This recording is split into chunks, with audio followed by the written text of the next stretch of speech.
Hello, this is Jim Powell, the original Dirty White Boy, and you are listening to Give Me Back My Pro Wrestling. Promotional consideration paid for by the following. This is Steve BOWTIE Bryant here. Back in the 90s, I was a pro wrestling photographer for the South, and I released what might have been one of the original sets of indie trading cards. I ran across some of these original sets. They were up in Randall Fanning's attic all this time. PG-13 rookie card, Ricky Morton, George Weingroff as the Sheik, Chris Champion, Reno Riggins, Billy Montana, Gary Valiant, the Scorpion, the Medic, Rick Reynolds, Jeff Daniels, Mephisto and Dante, Ben Jordan, Steve Neely, Marcus Woodrow, Clinton Charisma, Little Farmer John. If you'd like an opportunity to get these cards, contact me now. You can get them for only $49.99. Contact me at stevebowtiebryant at iCloud.com. Get your set now while supplies last. Ladies and gentlemen, welcome to Give Me Back My Pro Wrestling.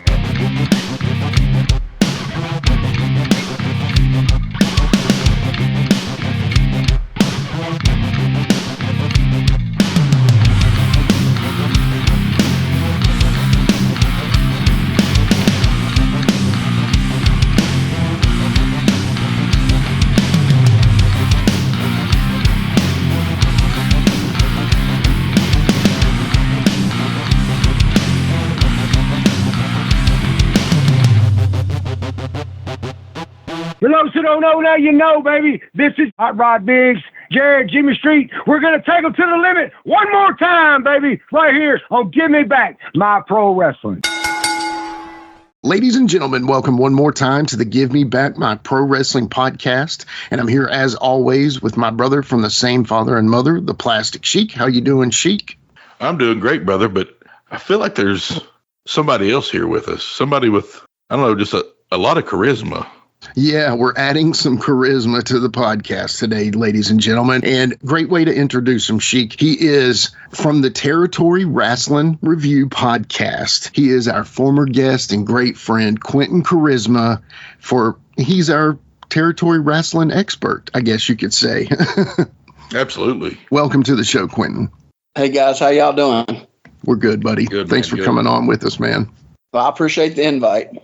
Yeah. Well, I'm going to give a little intro to this here. So basically, I was texting back and forth with Quentin because, as you know, the last 5 or 6 episodes, Quentin's given us some great questions to ask. And so he sent me this name. He was like, hey, man, why don't you try to get Jim Powell on sometime?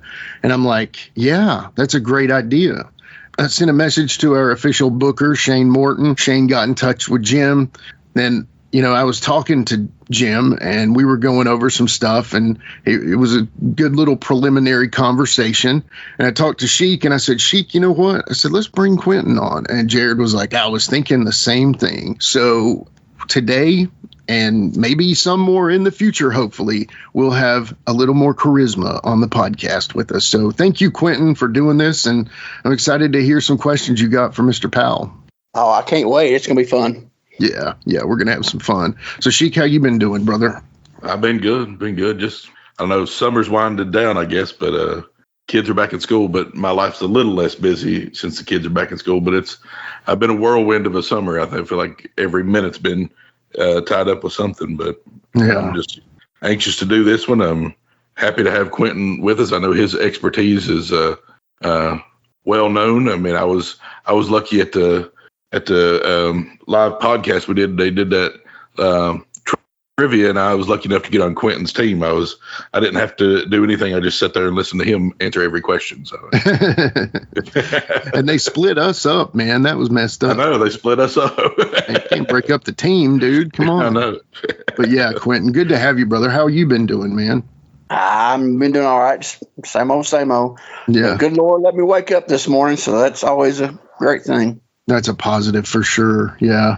Well, very excited to get him on. He's the OG Dirty White Boy. We'll talk about that some, but he's done a lot of cool stuff, and we definitely appreciate Mr. Powell, and we definitely appreciate Shane for helping us hook this up, and we definitely appreciate our guest, Jim Powell. So I tell you what, we'll be right back after these messages. Hey guys, this is Wolfie D from PG-13. Check out my podcast, Live and in Color with Wolfie D, every Monday at noon. We're talking Memphis, we're talking ECW, WCW, WWF, everywhere that I've been. We even have some great guests, some Hall of Famers on the show with us. Every Monday, Live and in Color with Wolfie D. This is Kroll, and you're listening to Give Me Back My Pro Wrestling with Jimmy Street and Jared the Plastic Sheik. Be sure to like, subscribe, and view all of our USWO and Saw Wrestling content at Nashville Wrestling Network, exclusively on YouTube.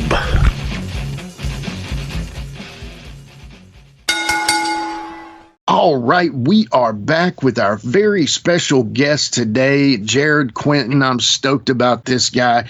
You know, when we were doing our research on this gentleman, man, you could go back so many years just to see all these incredible matches and all the great names he got to work. So I'm super stoked to get to talk to him today. Our very special guest, the one and only original Dirty White Boy, Jim Powell. Mr. Powell, welcome to the show, sir. Thank you for coming on.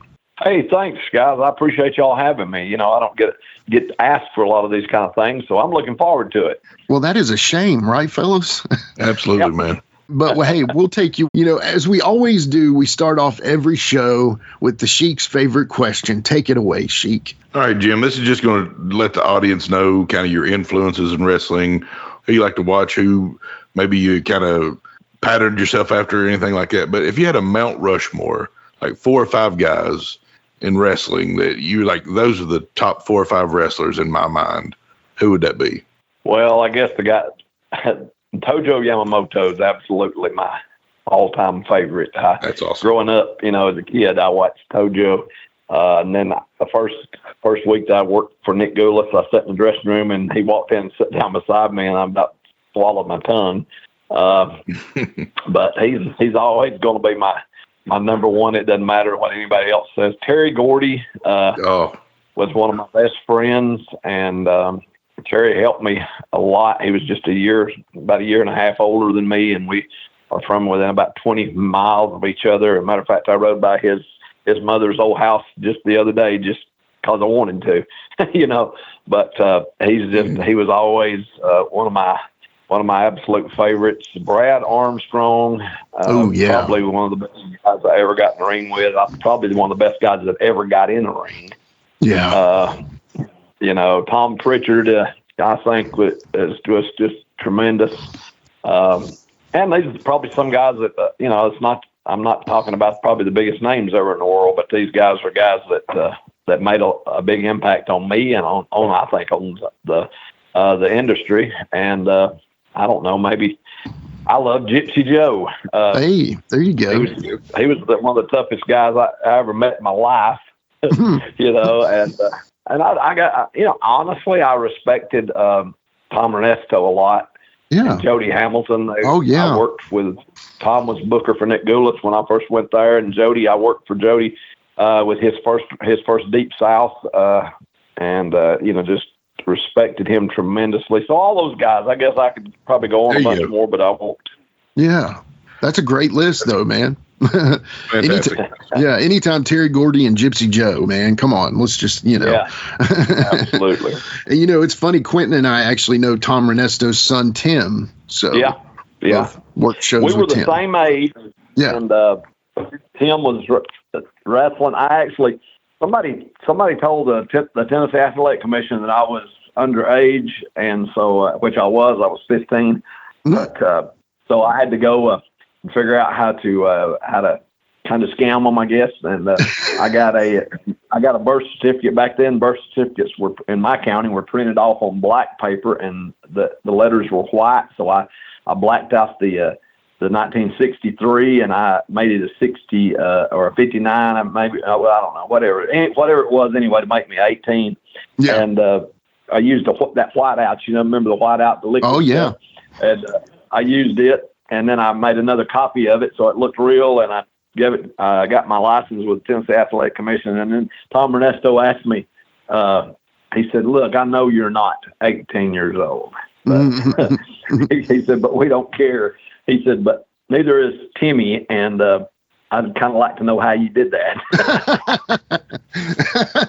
So I told him, but that was kind of, so I remember awesome. Timmy, I saw him at one of Scott Field's reunions up in Tennessee and told him that story, and we had a big laugh about it.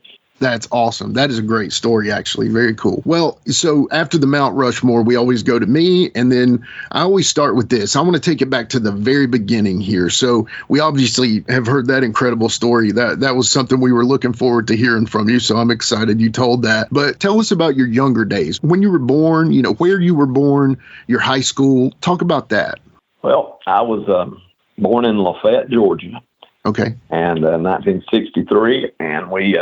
from as far back as I can remember, there was three TV channels, ABC, CBS, and NBC, which was the same everywhere. But Channel 12 in Chattanooga carried live wrestling, and Nick Gullis was the promoter, and Harry Thornton was the commentator. And so from the time, I can't remember not watching it on Saturdays. And so I went to Ringgold High School, but I was already wrestling, when I was 15. I started when I was 14, actually. But I had my mom worked for the tax commissioner's office, and Norm Veazey was one of the ring announcers. He was the ring announcer for television, where Harry Thornton was the commentator. Okay. And he owned property in Walker County, so he would come in there to pay his taxes. And Mom told him that I loved wrestling, so he gave her tickets to TV. It didn't cost to get in, but you had to have tickets because it didn't hold but 75 or 100 people, Yeah. So I gave her tickets, and they brought me up there, and they used to interview people on. Norm Veazey would walk around during one segment and interview fans, and he interviewed me and asked me who my favorite wrestler was, and I told him Tojo Yamamoto. And so that was kind of a young. I remember that being a kid, but then as I got a little older, my dad owned a business, and he had closed the business, and he had this big metal building. And Terry Gordy's uncle, J.D. Kyle, who they called Captain Hook, came down and rented the building from him to have wrestling on Sundays of all times. Back then, you didn't have wrestling around here on Sundays.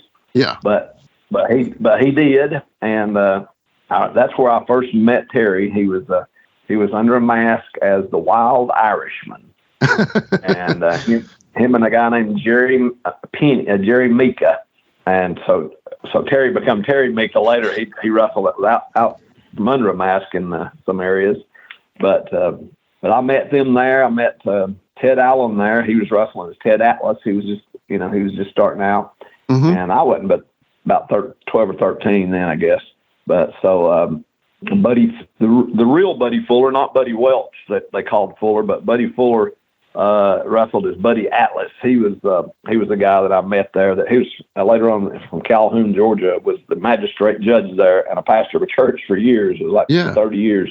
Oh wow! But those guys like that, and I got hanging around them, and I knew I wanted to be a wrestler. I always did. Yeah. Captain Hook kept telling my dad he'd work out with me, and he never did. So Dad got aggravated about it. Anyway, Hook, I don't know, he ran a few months there, and I never did draw, probably over 30 or 40 people actually. Yeah. But that's kind of, I got around it and got to meet them there, and then when I was 14, I'm a guy from Somerville that we knew down the road. He was going to promote a wrestling show. He'd been refereeing a little bit for outlaw stuff. That's what they called the independents back then, was outlaws. So he was going to run the Somerville Junior High School, and he knew I wanted to wrestle. And matter of fact, my dad had a little country store, and he had a building out back. And I took a bunch of 2x4s and turned them up on the edges and made me a wrestling ring, put some boards down, plywood down, and that's where I trained. That's where I learned to take bumps. Okay. And that's about all the training I had at that time. Oh, really? and Dennis Stansel, who was promoting there, he told me, he says, if you'll get you a mask, I'll let you wrestle in the first match. And I was like, oh, God. So Terry Gordy's mother was a great seamstress, and so she made me some gear and a mask, and they called me the Masked Outlaw. And I wrestled this young guy named Mo Johnson. He came down to my building, to that little shed, and worked out a few spots with me. and we had a match, and the ring broke that night. Oh, man. The bottom rope broke during our match, and by the time the main event was over, there wasn't any ropes on the ring, and half the floor was messed up. So my dad said, well, I'll tell you, he said, if you're going to do this stuff, he said, we're going to build you a ring. So him and some friends of his got together and began to go to towns and look at rings and sketch it out, and they built me a ring, and that's really how I got in the real wrestling business, because I couldn't wrestle. Yeah. But Nick Goulas he running a spot show in Riceville, Tennessee, and the ring, whoever was pulling the ring there called and canceled, and Larry Cheatham from Cleveland gave Nick my phone number and said, this kid's got a ring.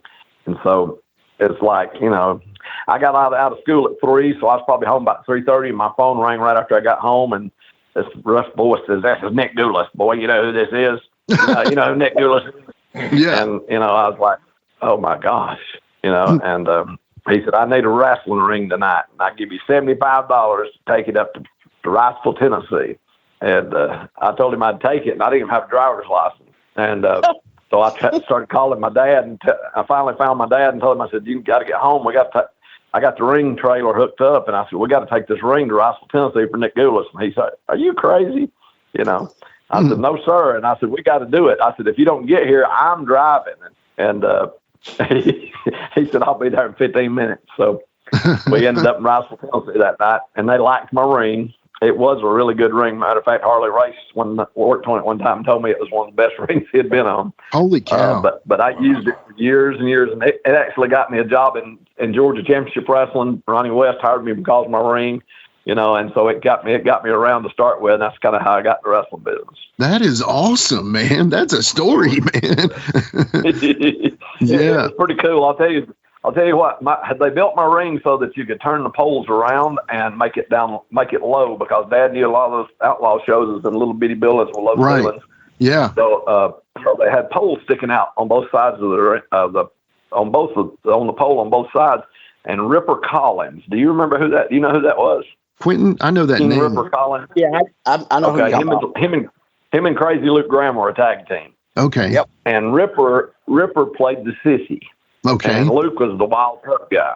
Yeah. And Ripper, and I don't know if he played it or it was, but anyway, he had to, he was always talked real feminine, and he come out that night before they opened the doors and looked around because they knew it was a new ring, and some of them wanted to see what it was, because they didn't know what they were going to get into. So he goes and looks at the ring, and he looks at those poles sticking out. And he calls my dad over there, and he says, "Pardon me, hon, are those poles little poles there for a reason, or is this just a male ring?" And my dad almost had a heart attack. He didn't. Yeah. But anyway, they liked the ring, so I got Nick called me the next day and said, "Boy, they tell me you got a good ring. Says you want to start hauling it some." And so I was like, "Yeah." So actually, in high school, I went to school, and just as soon as school was over, in my freshman year, my dad was sitting in the parking lot with my truck, with his truck hooked to the ring trailer, and he'd pick me up, and we would go to Florence, Alabama, Huntsville, Alabama. We would work Mondays and Tuesdays, and most of the time I didn't go to Nashville. I didn't go to Nashville till I actually got driver's license. Okay. On Wednesdays. Yeah. And in Louisville, some of the other towns, Bowling Green was Thursdays then. I didn't go there until after I got driver's license either. Yeah. So I would make the loop and go to school too, and I never missed a day of school in my high school, because if you didn't miss a day of school, you didn't have to take finals, and I didn't want to take finals. That is awesome. That is awesome. It was pretty cool. That is very cool. It was a heck of a childhood, I'll tell you. Yeah, no doubt, man. I'm jealous, actually, but it's a good jealousy, That's awesome. Well, I wasn't very popular at school because, I don't know. I guess kids thought that, I don't know. They just thought it was crazy, I guess, that I was doing what I was doing. And they were all, the high school wrestling coach asked me one time why I didn't wrestle in high school. And I told him, I said, what does it pay? And he called me a smart aleck. That is funny. And, you know, but You went pro it was before just you were I ever amateur. I never wanted to do anything but wrestle, you know. Yeah, that is awesome, man. Wow, we can just wrap it up here, guys. That was incredible. That's one of the best stories I've ever heard on a podcast, and I've done over 300. So yeah, those are incredible. Well, okay, so we're gonna pass it off to our territory wrestling expert, Quentin Charisma. Quentin, take it away, brother. All right, Jim. Actually, we kind of know each other. I've met you a few times at the wrestling Sure. reunion. I remember now. I'm sorry. Yeah. When he said Quentin to start with, I thought, I think I know him. Yeah, I sent you those your files from the athletic commission on your license. You sure did. Thank you very much. Yes, sir. There's no That was problem. cool. Yeah. So I was looking back at that, and it's asked on there. It said, that's who you previously worked for, and there was two names on there that I've never heard of. One of them was Kenneth Preston, and the other one was Troy Hunt. Who were those guys? Gosh, I hadn't thought about that in 100 years. They were two guys that promoted Piedmont, Alabama. Okay. And Gadsden. And actually, Troy Hunt, I think, run Piedmont. Kenneth Preston, I believe it was Gadsden. Kenneth Preston one night crawled out a window with the money to keep from paying the guys. I remember that. But, he took the money and ran for literally. So, but yeah, that's who those were. That's funny because somebody just told me, Bo James just told me that he found the license application that Terry Gordy did in Tennessee, and it said after where he'd been, where else he'd wrestled, and he said NAWA, which I kind of think I know where that is, but or what it was back then. But and then they asked him where he'd been licensed, and he said Georgia don't have a license. That's all he put on there, Actually, I sent that to Bo. I'm the one that sent it to Bo. Oh, did you? Yeah. Okay. Oh, nice. Nice. That's awesome. That's cool. Yeah, Bo's cool. Bo's actually been in touch with me recently, so that's even cooler, man. So he just did the Bradshaw, Jerry Briscoe and Bradshaw podcast that came out today, I think. Yeah. So, well, I'm originally from the Bristol area, just in the Virginia side, and I love East Tennessee wrestling and stuff. And Bo's the expert on that. He knows it all on that. So I always say that Quentin has forgotten more about Middle Tennessee wrestling. Well, Bo has forgotten more about East Tennessee wrestling than we know. But anyway, it blows my mind. Yeah, it's cool, man. Well, that's cool. I'm glad we found out who Kenneth Preston and Troy Hunt were. That's awesome. Outlaw promoters. Yeah, that's awesome. All right, Jim. So talk to us about some of the different names you've wrestled as. I've seen the name The Angel. Can you tell us a little bit about that gimmick? Golly, I forgot about that. That was just that. I don't know. I can't even remember where it was at. Miss Gordy made me a white outfit with a white mask, and I had I already had got a pair of white, Carl Hildegard boots back then, and so I worked on some shows as the Angel. I'm not really sure why, but I remember doing that. Now I forgot that. That's cool. What about some other gimmicks you did? I know we'll probably get to them, but early on, maybe. Well, Terry, of course, like when they started doing the Freebird thing, they were playing the music. He told me, he said, Jimbo, you're going to have to get you some ring music. He said, it's going to be the biggest thing they ever was. Because they were the first, right? So that's awesome. Yeah. Yeah. So you tried 100 different things since since Freebird was Leonard Skinner. I did. I don't remember what I played. Tuesday's Gone. I don't know what that meant. I don't know why I did that. I used that for a while. And they called me down in those outlaw towns in Boaz and Albertville. I was like Stardust or something, Okay. And I'd come out with Miss Gordy had made me a red long robe all the way to the floor, and I would throw glitter up in the air. I don't know, just crazy stuff. That's good. And but we did. Those are kind of things you do. And the Bama boy, and then Mike Jackson. He decided he started working in the town and said I wasn't from Alabama and he was, so that was him, So we laughed about it, Yeah. But we did actually for Nick, George would always come up with these crazy ideas, and Nick had told me, he said, "Boy, I had really long curly hair, and he said if you'll cut that long hair I'll make you a star. And I was like, yeah, right, okay. And I'm he ain't gonna make me a star. So the day that I graduated, actually from high school, or I graduated the first quarter of my senior year, and so I cut my hair. And when I came to TV, he put me over on TV. Wow. And he said, I told you, boy. And so there's this guy named Ricky Craven, who was from around Atlanta, I think. But Ricky came up here and he would work. And so I brought him to TV. So I actually brought my own guy to put me over, But Yeah. I didn't know it at the time when I brought him. But I beat Craven. I remember I'd never won on television. I remember Harry Thornton, and they didn't tell Harry the finishes a lot of times because they wanted that real reaction to things. And when I won, it's actually he said, "Jimmy Powell won." Like, he was kind of he was as surprised as everybody else was because the fans probably thought, "Man, wrestling really is fake," and he won. But but Nick actually kept his word, and he started using me not only to take the ring but to wrestle in the town. So George had this idea that him and Rocky Brewer were teaming, and let's see, Tojo, Mr. Oshiro, and the Great Togo were Nick's version of the NWA World Six-Man Tag Champions. Okay. And so George said, Jimmy says, we're going to put a mask on you, and you're going to be our partner. And like in Bowling Green, you're going to be Mr. Bowling Green, and in Huntsville, Mr. Huntsville, and then and so they ran Huntland, Tennessee. So I was the Huntland Hornet there. I'll always remember that because I passed through by a sign that said it's 12 miles to Huntland when I'm going to pick up merchandise from my retail store. And every time my wife will look at me and say, "You gonna say it again?" I was Huntland Hornet, But so my brother was really mad when that happened because we actually beat Tojo, Togo, and Oshiro in Bowling Green, and we were the world tag team champions, and I couldn't tell nobody because I was under a mask, and my brother was like, "Man, you mean we can't tell nobody?" Because kayfabe was real back then. Kayfabe is real, Tojo had told me. He told me that he said if you smarten anybody up, it's easy to pull a trigger, and I'm not sure. I mean, I love Tojo, and he was like a daddy to me later, but I think he was serious. Right, right. That's awesome. But that was one of the deals. And then after I hadn't been, just as soon as I graduated, I moved to Nashville, and Nick sold out. He sold out.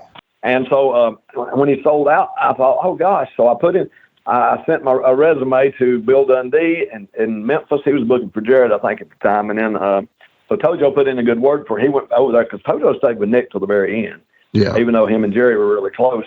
And so he went over there and he put in a good word for me. But at the same time, Candy Devine, a lady wrestler in Nashville, I had got to know her, and she had was going to Detroit to do a spot for the Sheik. Yeah. And I rode up there, and he ended up hiring me. And so he wanted me to be Tex McKenzie Jr. Because Sheik had worked against Tex McKenzie in the 70s. And so I didn't even know who I'd seen him in magazines, but I'd never seen him. Right. So, I had Miss Gordy again make me a Texas outfit. And, I actually ended up going there, and Bill Dundee hired me in Memphis too. And somebody sent me a few years ago, Rose, Candy Devine's sister, sent me a newspaper clipping. Me and Rick McCord were advertised as a tag team in Nashville, and I didn't go. I can't. So I called him and told him I wasn't coming. Yeah. And so I went to work for the Sheik, and it was the Sheik was a terrible payoff guy, but he was absolutely. He was another one of my heroes because I loved his crazy gimmick, and I got to work against him every night just about. And then he took me to Trinidad and Tobago and to the West Indies and South America, and I was just young, really young. Yeah. So, I was 18. I was 19, I guess, by then. But and I got to work with Mil Mascaras over there, and and Dos Cadra.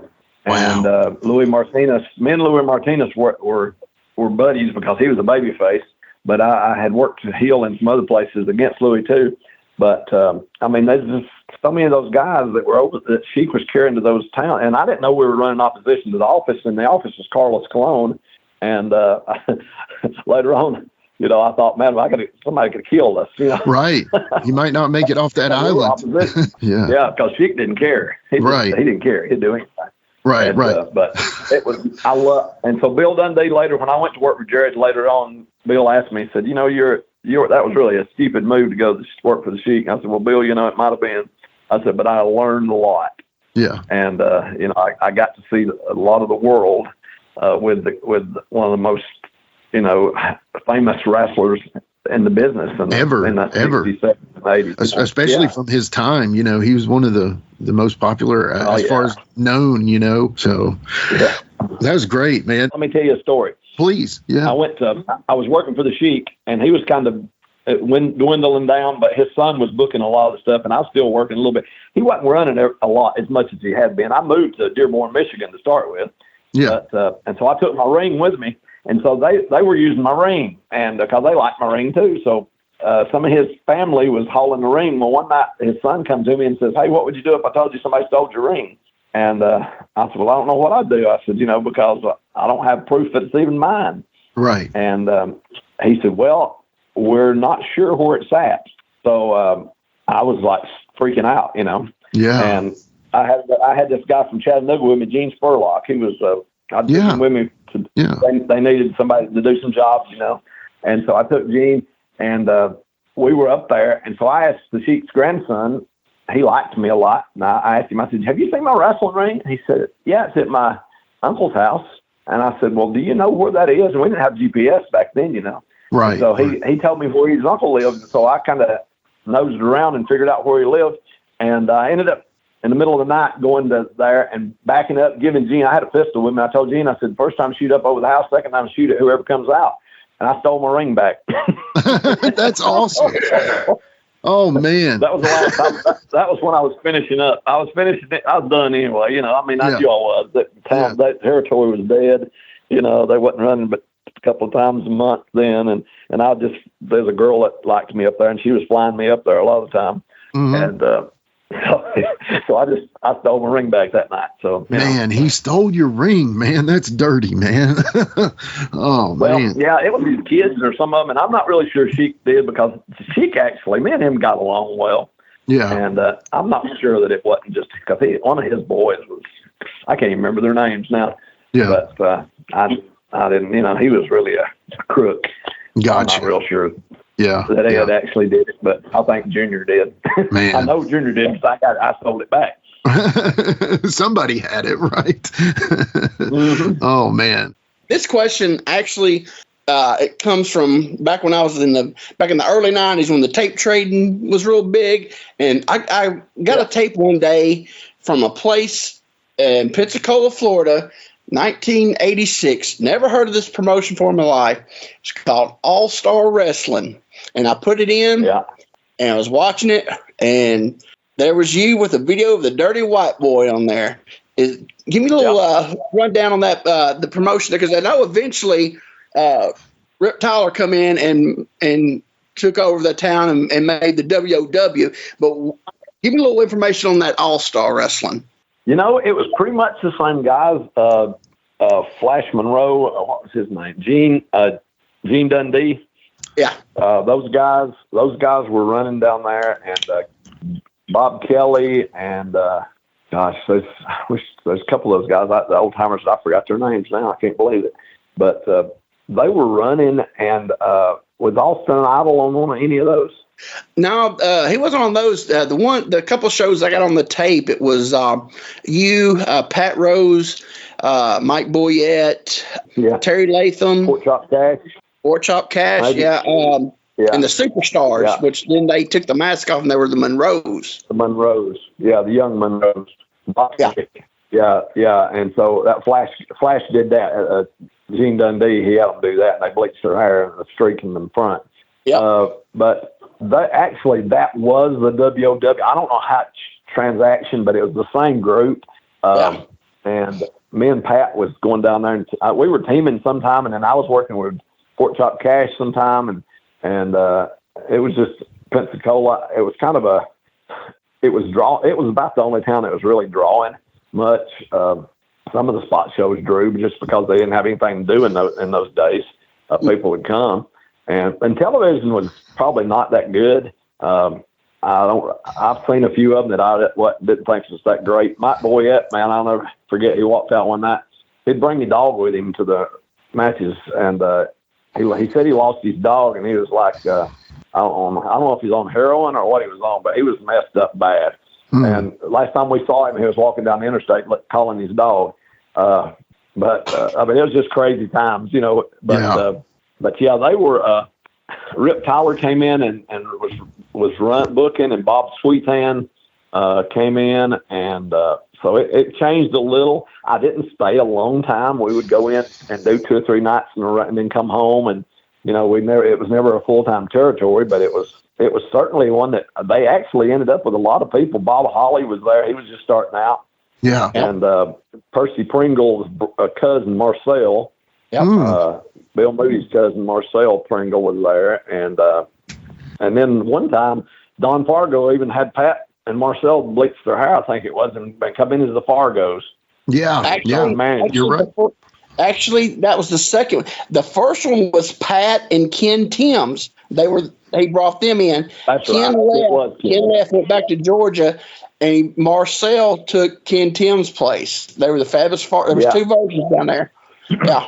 I eventually got almost the whole run of that WOW through tape trading. After I found the All-Star. Oh, really? I started getting into it, and then I started, the same guy I got the All-Star from, started to know WOW stuff, and I just got hooked on it. I loved it. Yeah. And one of my favorite angles actually was with Marcel Pringle. He did it. They did the old tin can belt thing where they took the plates off the belt, and he took the tin cans and smushed them and put them on there because he stole the belt, and they made commissioner made give it back. So when they took it out of the bag, it had all the plates were gone. It had tin cans. That's awesome. Angle. I love that.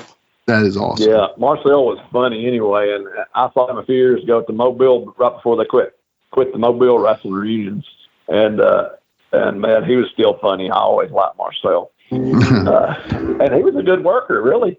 Yes, he was. You know, and all those guys, most of the guys were. There were a few that weren't, you know, but most of the guys I remember were good. And at one point, Pat, like I said, he was a Fargo, and then he was a Pat Rose, and we love back Pat. And forth, and oh yeah, Pat's a nut.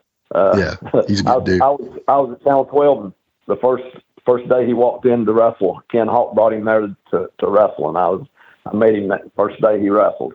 And we've been friends for years. It's Pat Rose. Set to hook Pat Rose. Yeah, Pat Rose. Yeah. He'll call me up and say, "Oh, you're Pat." You know. Love Pat. The first question is, "How's your mama?" Mm-hmm. You know? Yeah. But he's a good boy. But Pensacola was a lot of fun. I'll tell you, it was tons of fun. I learned a lot from guys like, you know, Sweetan was one of those guys that was very low on the list of people with morals. But you know, some of those guys were just nuts. And Rip Tyler, I loved to get finishes from Rip Tyler. He would give you a finish, and he would just lay it out, man, and he would just lay it. He'd have everything thought out all the way. He wouldn't choreograph a match, but he got so into his finishes, laying them out there. And he would always, like, if my finish at one time was like a clothesline, like Superstar Billy used to do, where I'd throw my legs out in front of me and hook the guy, you know, and bring him down. And he called your finish your Geo flirt. I don't know where that come from, but he'd say, when you get ready to, he said, you hit him with your Geo flirt. And first time he said that, I thought, what in the world is a Geo flirt? Mm-mm. And then I learned that that's just what he called everybody's finish. It didn't matter what it was. A sleeper was a Geo flirt. You know, and it was just fun, and I learned a lot from those guys because Pork Chop Cash was so smart. He knew he's so over with the crowd, and I was the dirty white boy. Mm-hmm. So in those days, you know, that was the way to go. You know, nowadays, you know, they wouldn't even use me now. I mean, it wouldn't be politically correct. Right. Right. Tony wouldn't have a job. You know, Tony proved that when he went to New York. He had to be a plumber or something. A plumber, yeah. But, a joke. It's horrible, you know. Yeah, yeah. But, you know, but back then it was you race stuff you used. I mean, that's what it was. I mean, it wasn't that we were racist. I love Pork Chop Cash, but I did some dastardly things to him that were very racist, Right. And, you bust a watermelon over his head and tie a rib around his neck and, I mean, just crazy, awful stuff, but, people wanted to kill me, Yeah, I bet. And, I mean, I said a bad word on the microphone and it's Pat Rose's fault. He dared me. Because Pork Chop had this juking music. All I got to do back then was just dare me and I'd do it. And so I grabbed the mic and said something about his music and I got suspended from Pensacola. Wow. And really suspended, not a work. And so when I came, finally they let me come back after a few weeks, and I just went out there, and when the bell rang, or before the bell rang, Pork Chop jumped me. He beat me. I got color for him. I bled all over the building. I never threw a punch. He threw me in the ring, pinned me 1, 2, 3 right in the middle of the ring, and killed. And then, of course, the next week on TV, I come back out and got my heat back. Wow. But that's but awesome. I had to be able to get to come back to work there because the locals were pretty upset about it. The authorities, not the fans. Yeah, that's crazy. Yeah, around May of '87. I've always wanted to know this too, because you hear stuff through the years, stories they get all messed up. But in '87, you and your brother went to work for Fuller and Continental. Okay, and the story I've heard for years that's been around going that actually y'all wasn't booked at first. It was the Mod Squad, the Jeffers brothers, and they didn't take the job, but they already put publicity and did the stuff for the TV. So they brought you in as the Mad Squad. Is that true? That is correct. I believe they went to work for Crockett, and Ronnie West and I were good friends by then. And Ronnie was helping them book, and so he called me one day and he said, "Jimmy, have you got a partner?" And I said, "Well, not at the moment." And he said, "Well, listen, man, we're kind of in a bind." He said, "I had the Mod Squad booked down here, and they're going to work for Crockett, and we need a tag team." And he said, "We've got all the posters out for Mod Squad." And he said, and I said, "Look, I'm not coming in there as somebody else's name, Ronnie." I said, "Because I've already been through that, with the dirty white boy stuff." Yeah. And I said, "I'm not doing that." And he said, "Well, what do you think?" He said, we got to get close. He said, "We don't want to all these outlaw shows down here is advertising people that's not there and all this stuff." And I said, well, Mod Squad. I said, "What about Mad Squad?" And he said, "Mad Squad? Oh, we could just say it's a typo on the poster." Yeah. And I said, "Yeah." He says, "Okay, now who's your partner going to be?" And I said, "Well, my brother just got out of high school." And he had never, he'd just been in the ring with us, but he'd been to state 2 or 3 years in a row in high school wrestling. Yeah. And I said, "But he's a shooter. He can work." But I said, "He can work a little bit." I said, "He's never been anywhere." And he said, "It don't matter. He said, if you vouch for him," he said, "it'll be all right." He said, I'll call you right back." So he called me back in about 15 minutes. He said, "All right," says, "you guys start in Birmingham TV, and it's you and your brother. Y'all are the Mad Squad." So I called my brother and I said, "Listen," I said, "we're going to Continental." And he said, "What?" And I said, "Yeah, we're going to Continental." I said, "Ronnie West just hired us as the Mad Squad." And I said, "Me and you, and we're going to work with Danny and Ken, the Nightmares." And he said, "Man, I can't believe this." And I said, "Well, believe it." I had carried him to Pensacola a couple of times. He'd wrestle under mask as a rock and roll kid, while he's still in school and things like that, But he'd never been anywhere, like to work full time or nothing. So we started and we worked. And actually, the whole deal with me and Berger and Kenny and the Nightmares, Danny and Ken, were that we were going to work an angle. And then Ronnie told me, says there's a tag team tournament coming up for a car. And it says Danny has just bought a new car, and so they're going to win it, but we're going to do an angle with you guys, where y'all bust the lights and the windshield and things like that. And I said, okay. So anyway, we ended up working for a few weeks, and I would it was hilarious because the first time we did interviews, I did all the talking, and Gordon Soley said, "Can't your partner talk?" And I said, well, he never has. And he looked at me real funny. And I said, well, he never has.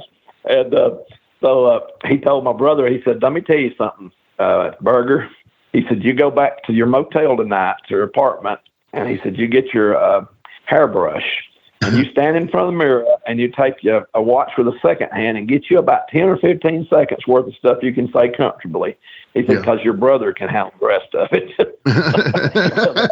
You know, that's awesome. Berger never was a big talker anyway, but he did that, and that's what we would do. But Ron, you know, his business normally, like Bob Armstrong would book some months of the year, and then Robert would book some. Ron, when I never met Ron the whole time I was there, he was never at a show.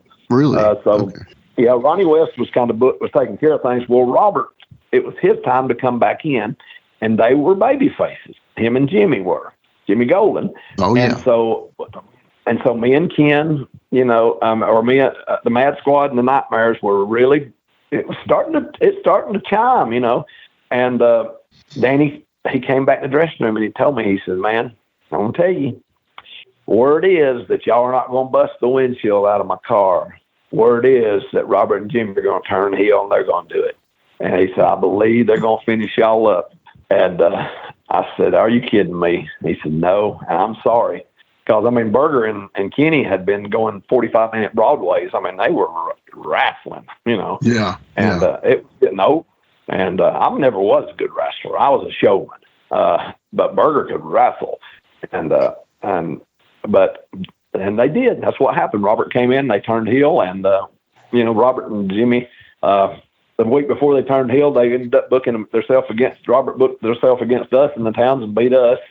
And then the next week they turned heel, you know. And so that's awesome. That was the end of the Mad Squad. Yeah. That was the IROC Camaro tournament. That's right. Yes, that's right. Man, look at you go, Quentin. I love that. Well, why don't you take the next one, Quentin? Yeah. I was looking through some stuff, and back when you were just started with Gulas, they I guess it would have been All Japan office sent over Tenryu to the United States, and he worked a little while for Gulas. Was you ever on any of the shows with Tenryu? Did they call him Tenryu? Yeah, actually they did. He was actually called Tenryu. I looked up all the things I looked at. They actually according to all the stuff I saw on the internet, which I mean that might not be true, but they all did say. Yeah, with Nick, who knows? Yeah, it's true. I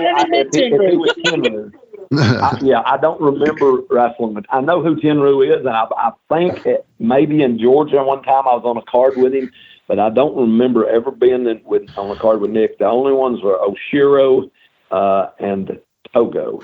Okay. And Oshiro was an extremely nice man, Japanese man, and Togo was a nice guy. I think he had been a sumo wrestler and lost some weight.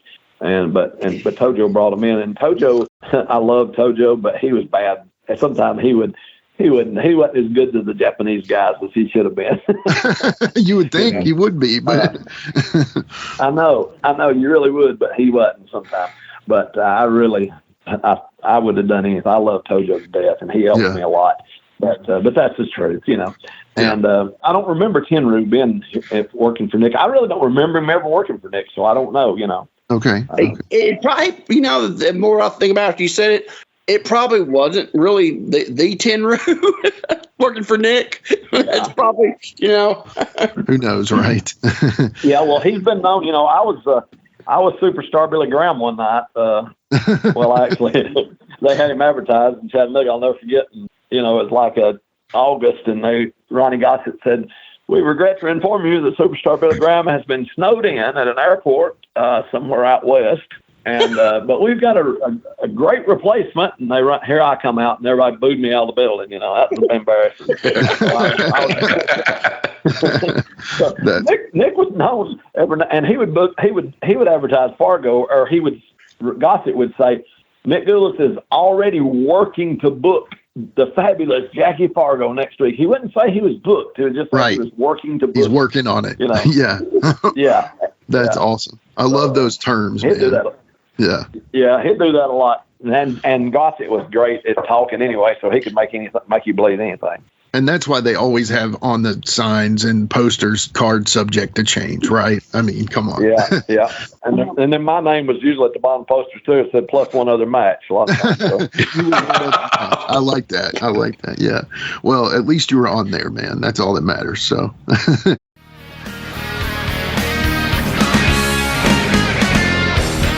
This is your rock star ring announcer, Aaron Camaro. I'm a man who believes the two greatest art forms ever created are professional wrestling and heavy rock music. So when I'm not hosting the best parties that also happen to be live professional wrestling shows, I'm hosting the Decibel Geek Podcast. Decibel Geek is a weekly podcast that features discussions of all things rock. We're talking the Beatles, the Stones, Led Zeppelin, Jimi Hendrix, Black Sabbath, Kiss, Ozzy, Motley Crue, Guns N' Roses, Metallica, Alice in Chains, Pantera, and everything in between. Plus, we'll turn you on to new bands from today that have the same spirit and style that the legends do. Decibel Geek is hosted by myself along with Rockin' Pod founder Chris Sinzak, and each week you'll get interviews with famous musicians and industry insiders along with informative, entertaining, humorous, and insightful discussions, and most importantly, a passion for the music. So if you love to rock out as much as I do, then this is your invitation to the greatest rock and roll party in all of podcasting. It's Decibel Geek, and it's available right now on all major podcast platforms. Oh yeah!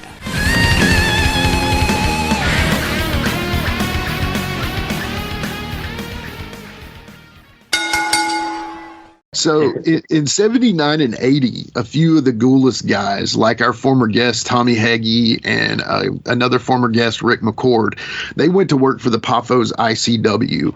Did you ever contact them about working there too? Absolutely not. I was loyal to Nick. Okay. I love Nick Goulis. He was good to me. I actually remember towns that we were in where the Paphos would be outside the door with with bullhorns challenging George to matches, and challenging different people to matches. And Nick is the only probably promoter in the world who gave me a job at 15 years old, and I would have never worked against him. That makes sense. Yeah, that makes a lot of sense. And I don't want to speak back because I love Tommy Heggie. I think the world of him, and Rick's a good dude too. But what were you thinking when those guys left? Like, what were you thinking when they left? I really didn't realize that Tommy worked. I knew later on that he did, but back then I didn't really know because I just figured he was just doing something else, Sure. Because I never really saw a lot of the, I never saw television because we only got Chattanooga TV. And I'd see some posters, but I just don't really remember that Tommy, if you had asked me if Tommy worked for him, I'd probably just said no because I just hadn't realized it. But until later, but I would have, it's everybody's own business, man. I'm an outlaw. Sure. I was an outlaw a lot of my life. I made a living for 15 years wrestling, and half of the time I was not in a major office. Yeah. So I was, I wouldn't hold it against anybody, but it just wasn't what I would have done because I was loyal to Nick. Yeah, that makes total sense. So it looks like 81, 82, when, Goulis had shut down, you started working some for Georgia Championship Wrestling. How'd you get your foot in the door there? Had a good ring. I'll tell you the truth. I rode. Terry Gordy had just got him a new van, custom van. He'd had it for a while, but he called me and so he told me, says, I'm going to Rome to Memorial Gym tonight, Jimbo. You know where that is? And I said, yeah. And he said, good, because I don't. He said, what if I come through and pick you up? It was on Thursday night, and I said, yeah, come through and get me. So I rode with him, and we went to the Rome Memorial Gym, and when we got out, Ronnie West was getting out of his car. And that's the night I met Ronnie. Terry said, "Hey, that's Ronnie West, and he's a referee, and he works in the office, and he's a Tennessee boy." And he said, "So I'm going to introduce you," because he used to work for Nick. And so he called Ronnie over there, and he said, "Hey, Ronnie, this is my good friend, Jimmy Powell," and says, he's one of Nick's guys, like we were, like that, kind of, Tennessee boys. And Ronnie immediately just hugged me and shook my hand and hugged me. And he said, "He's got the best ring in the business." And so Ronnie said, "Let me get your phone number. We might need a ring sometime." And it kind of went from there. I mean, they called me about a ring, and then Ronnie asked me, I want to do TV, and I got down there, and I was scared to death at Channel 17 there on, Techwood Drive, right in the middle of Atlanta. I had never been downtown Atlanta in my life. And I drove down there scared. I mean, it was just crazy. And then to dress in the offices of Ted Turner's television station, we were in the cubicles. I mean, they didn't have no dressing room. We were well dressed in cubicles, the regular office. And they'd say, "Don't get in none of them drawers. Ain't none of your business," But, and to sit there and watch Ole Anderson walk in and had, Abdullah the Butcher and all those guys, I was just, man, I was about to have a heart attack. And matter of fact, when I was trying to find some pictures to send y'all, I found some envelopes from Georgia Championship Wrestling. I've got a 1099 from 1981. That's awesome. For $3,334.90. Man, that's good money. Well, I guess, I don't know. That was the year I graduated high school, guys, because I graduated in 81. Yeah. But when I got down there, I got to knowing people. I wanted to learn the business. I wanted to wrestle, but I wanted to be a promoter or booker. Mm-hmm. And so I was hanging on to Ronnie West all the time, Yeah. And then he introduced me to Ole, and of course Ole was a grump, and he was a rough old guy. And I've heard he doesn't even like ice cream. That's what I've heard. but I always got along with the meanest guys. Yeah. And Ole kind of liked me. I don't know. He would let me sit and listen. I would never open my mouth. He would let me sit in the room where they were discussing TV. And I don't know why. Unless he just knew, Ole liked Ronnie West pretty good. Yeah. And maybe he just knew that Ronnie, wanted me to be there. But they would pay me. I'd get paid for TV even when I didn't work on TV. I mean, they were really good to me. When they started using the ring, they knew it was a good ring, and they knew I was very dependable. And I would ring announce. I'd sell tickets. I'd sell programs. It didn't matter. If they needed somebody to sweep the floor in the dressing room, I'd clean the toilet. I'd have cleaned it. Yeah. Yeah. And so I would listen to them and hear their reasoning for what they were doing, and all that kind of stuff. So it was another amazing time for me. I mean, I don't remember ever going to any company and working that I didn't learn a whole lot and wasn't blown away. It's just a great experience. I'm so blessed to have 15 years doing exactly what my dream to do. That's awesome. Yeah. But good stuff, man. All right, so moving on here a little bit. In 84 and 85, looks like you worked for Watts a little bit. And then 85, you worked for Eddie Graham in Florida. And then you end up in World Class and at Texas All-Star. So you were just all over the place. That's what I was trying to wrap my head around it as I was reading off my question. I mean, you just were all over the place. You had to be a busy man those few years. You know what? You guys know more about me than I remember. Thank you, Quentin. But I was sitting in Channel 7. Yeah, I was sitting at Channel 17, and Ronnie West said, "You ever met Dusty Rhodes?" And I said, "No." And he said, "Well, he's booker in Tampa," and said, "You want to go down there and do TV?" And I said, "I got to drive all the way to Tampa." He said, "No, boy, don't play." And I had never flown. So, wait a minute, I had. Well, I don't remember if that was before or after. Yeah, I worked for the Sheik, so I had flown. But I had. I remember Ronnie West was living in John, wrestling too, John Walker's house, because he was working for Watts. And so Ronnie and Brenda, his wife, were living there with their two sons. And so Brent and Rodney.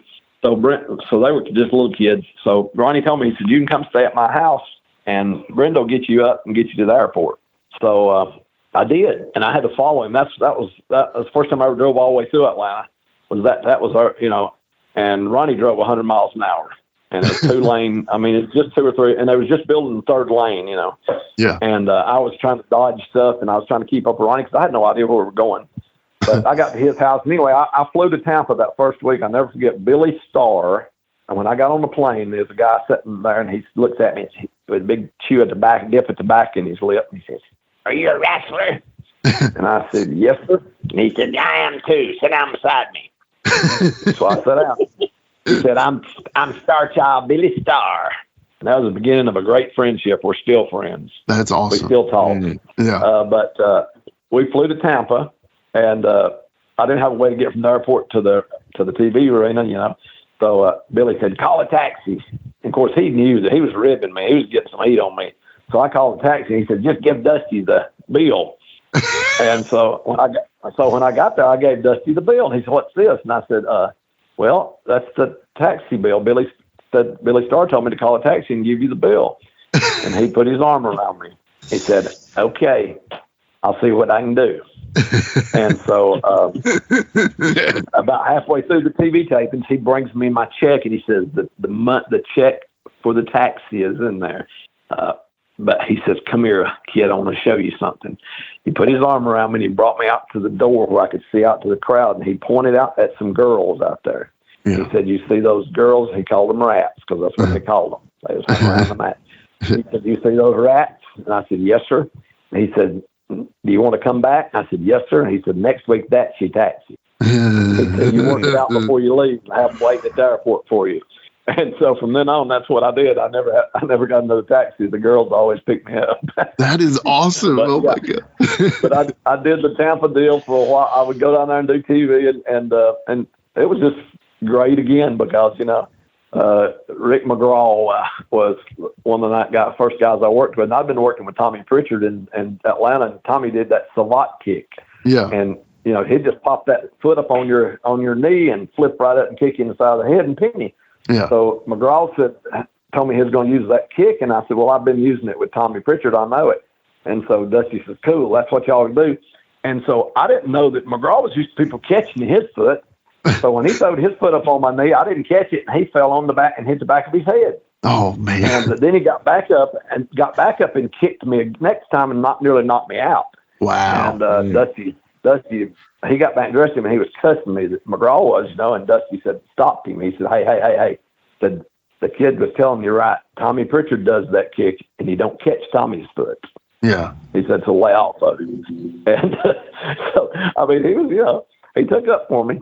Yeah, that's awesome. But anyway, but we did that, and first time I went to Watts was Mike Jackson was taking guys out to do jobs, and I rode out with him. Next time I went on my own because Mike took half my money.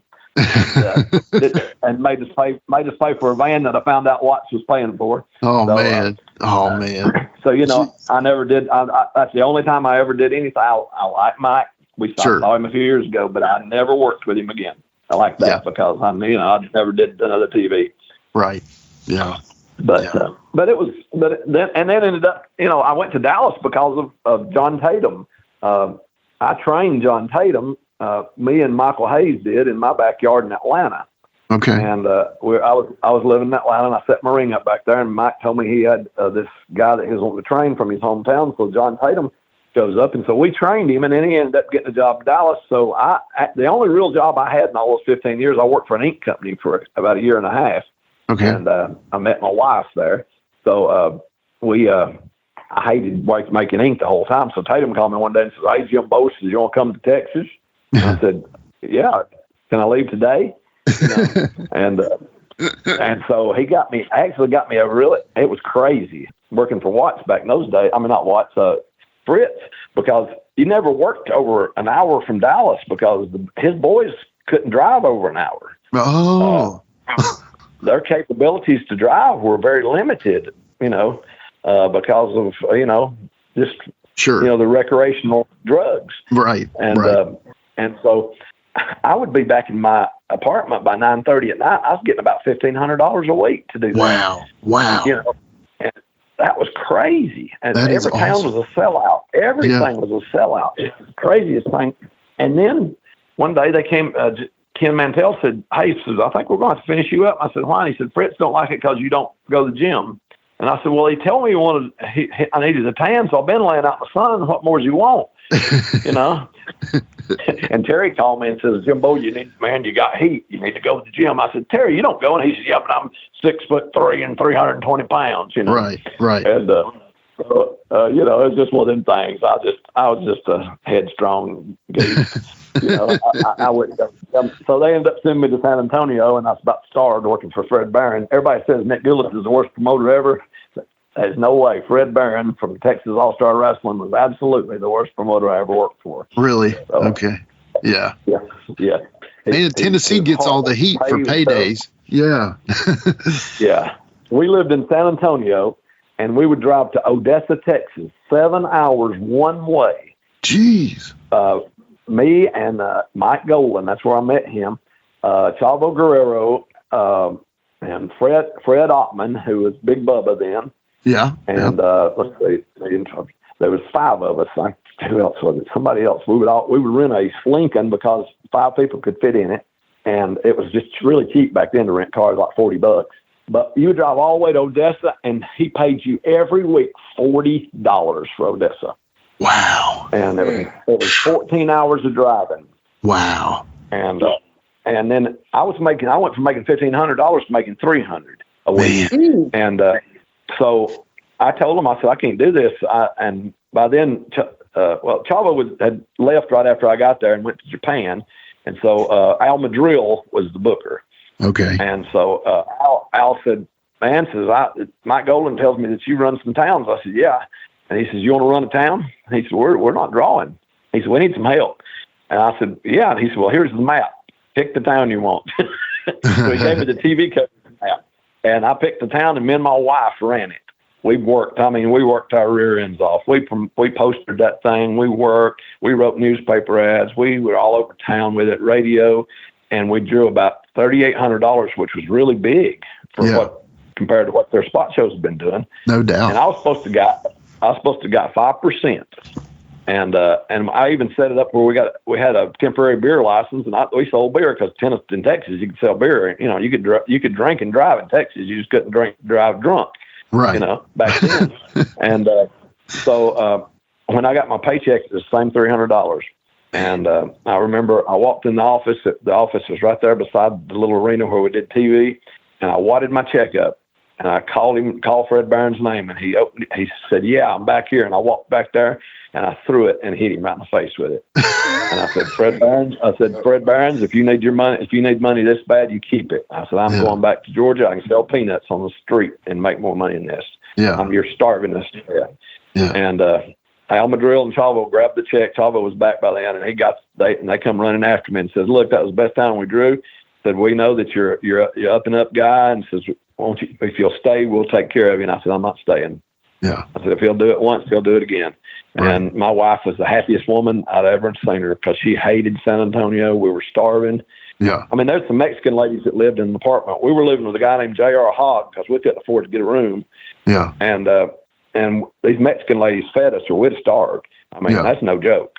I mean, it was bad. And Shawn Michaels, that's where he was there. We worked with Shawn. Me and Mike Golden were working with Shawn and Paul Diamond. Yeah. In tag matches.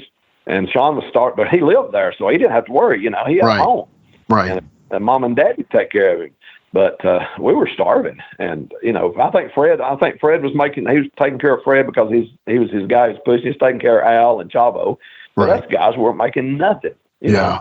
That's horrible. That's horrible. And were you like, "Hey, Fritz, I'm ready to hit the gym now"? I should have been. But you know what I did? I told Tracy we're going back home, and we went home. And, you know, that was, and we did. We went home, and I ended up going to, Randall Brown, a friend of mine, was working for a circus company, and he was selling tickets. He'd go into towns and sell the tickets in advance. And he talked me into coming to Rochester, New York, Poughkeepsie, New York, and learning that trade, and said I could make $10,000 a month, you know. And I'm like, I thought I believed him, and so I went. And then I ended up in Rochester, New Hampshire, and then I went to